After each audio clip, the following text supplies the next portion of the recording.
Sunan Gunung Jati yang memiliki putra bernama Sultan Maulana Hasanuddin, pendiri Kesultanan Banten pada tahun 1552 hingga 1570.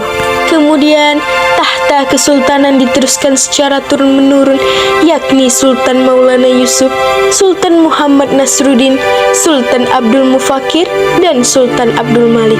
Pangeran Surya merupakan putra mahkota dari Sultan Abdul Mu'ali, mendapatkan sepucuk surat dari Khalifah Mekah yang berisi gelar Sultan Abu Al-Fat Abdul Fattah.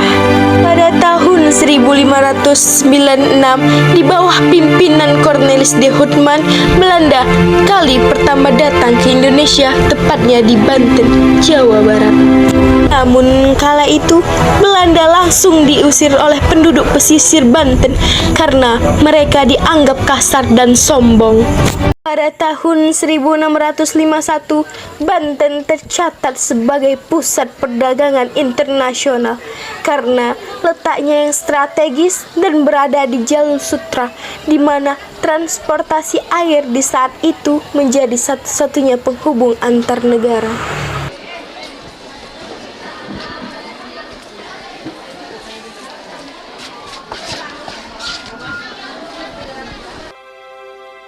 Dengan diangkatnya Sultan Abu Al-Fat Al-Fattah menjadi Sultan Banten kelima, memberikan suatu kemajuan yang pesat terhadap wilayah Banten di bidang perdagangan, penyebaran agama Islam, hingga pembangunan irigasi atau saluran air guna meningkatkan produksi pertanian, sehingga beliau mendapat gelar Sultan Ageng Tirtayasa.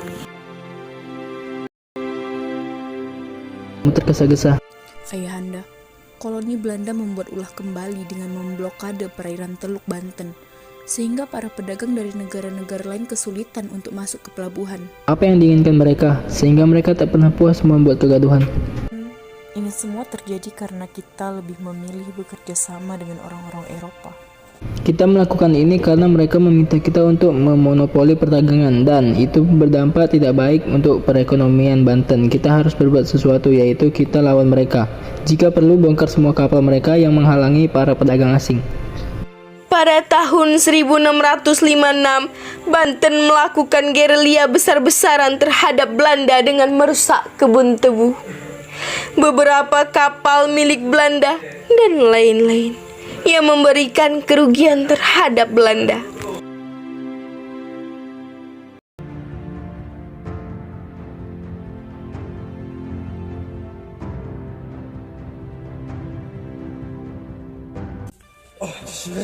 Sultan Agung.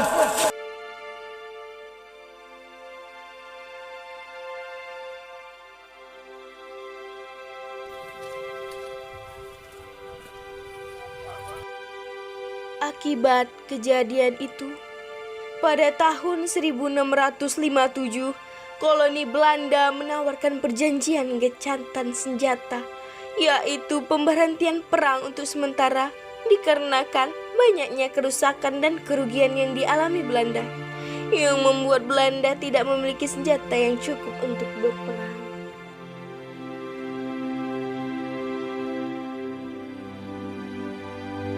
Namun, pada tahun 1658 terjadi peperangan antara Banten dengan Belanda yang dikarenakan perubahan perjanjian gencatan senjata, di mana Belanda memberikan 10 perjanjian dan Banten 2 perjanjian yang tidak disetujui oleh kedua belah pihak. Peperangan ini berlangsung di April 1658 sampai Juli 1659 dan berakhir damai dengan persetujuan kedua belah pihak terhadap perjanjian tersebut.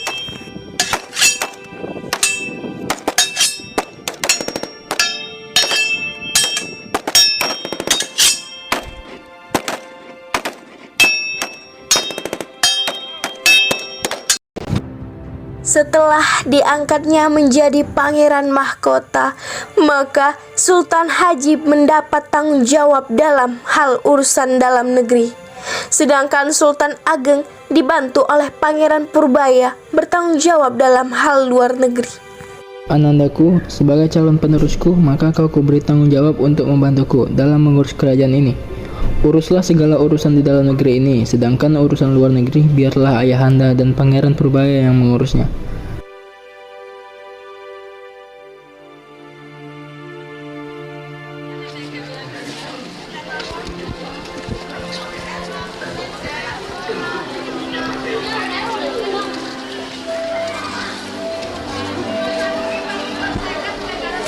Putra mahkota dari Sultan Ageng Tirtayasa, yaitu Abdul Nazar Aldul Kahar atau dikenal dengan Sultan Haji. Siapa yang memberi izin untuk mendirikan pasar di sini?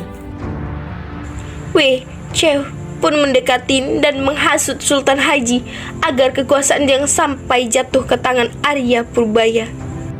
Pangeran Purbaya lah yang memiliki kekuasaan ini, memberikan daerah ini untuk jadikan pasar. Dia memiliki hak atas kekuasaannya, tidak seperti kamu, Sultan Haji. Melihat hal itu, Jenderal Belanda merasa bahwa itu adalah kesempatan yang bagus untuk melengsarkan Sultan Ageng dari posisinya. Aku sangat khawatir sekali. Putra mahkotaku semakin hari semakin dekat dengan pemimpin Belanda itu. Pangeran Purbaya terlalu ikut campur dalam tugasku di dalam negeri ini. Seakan-akan aku tidak bisa mengurus dengan baik. Bahkan ayahanda pun mendukungnya. Sultan, apakah kau tidak pernah berpikir kenapa dia melakukan itu? Apa maksudmu mengatakan itu semua? Maksud ayah adalah Purbaya melakukan hal seperti itu agar dia bisa mengambil hati Sultan Ageng dan mendapatkan kesempatan for menjadi Sultan seperti keinginan you. He is your rival, Sultan. Lalu, apa yang harus aku lakukan? Of course, kau harus naik tahta, Sultan. I akan membantumu melakukan itu. I punya banyak opas, senjata. Kita akan menang, Sultan. Tapi, I mau sesuatu atas imbalan I sudah menolong Sultan. Yaitu, I mau wilayah Cirebon. I boleh memonopoli lada dan mengatur perdagangan. Setelah perjanjian itu, maka tak berselang waktu lama, terjadilah peperangan yang dilakukan Belanda terhadap Sultan Ageng di Istana Surosoan. Ayahanda, kita harus meninggalkan istana ini.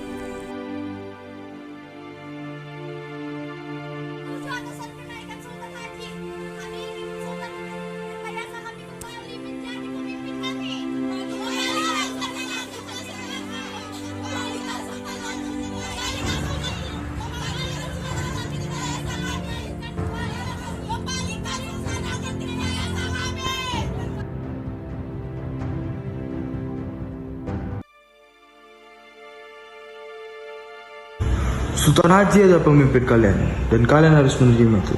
Jika kalian terus membuat keributan seperti ini, Tembak!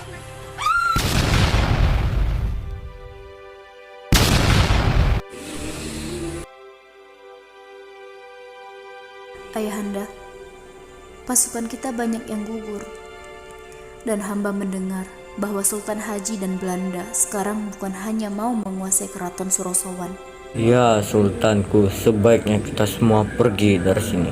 Jika kita tertangkap, maka kita tidak bisa menyelamatkan rakyat Banten. Lantas, bagaimana dengan nasib keraton ini? Bakar.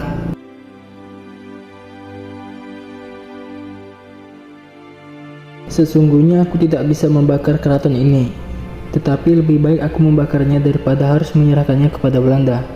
Bismillah. Dari video tersebut, kami akan menjelaskan materi yang ada dalam video. Dalam video terdapat juga materi kehidupan ekonomi, kehidupan sosial, dan kehidupan budaya. Kehidupan ekonomi. Kerajaan Banten dalam kehidupan perekonomian bertumpu pada bidang perdagangan. Hal tersebut disebabkan oleh hal-hal berikut. 1. Kedudukan Kerajaan Banten sangat strategis di tepi Selat Sunda. 2. Banten memiliki bahan ekspor penting yaitu lada, sehingga menjadi daya tarik yang kuat. Selain kehidupan ekonomi Kerajaan Banten, juga mencakup kehidupan sosial. Dalam kehidupan sosial, terdapat masyarakat Kerajaan Banten secara perlahan mulai berdasarkan ajaran Islam sejak disalimkan oleh Sunan Gunung Jati. Setelah Kerajaan Banten dapat menaklukkan Kerajaan Pajajaran, pengaruh Islam Kehidupan budaya. Seni bangunan Kerajaan Banten meninggalkan bangunan Masjid Agung Banten yang dibangun sekitar abad ke-16 Masehi. Menara Masjid Agung Banten yang mirip mercusuar dibangun oleh Hendrik Lodewijk Karndel, orang Belanda pelarian dari Batavia yang masuk Islam.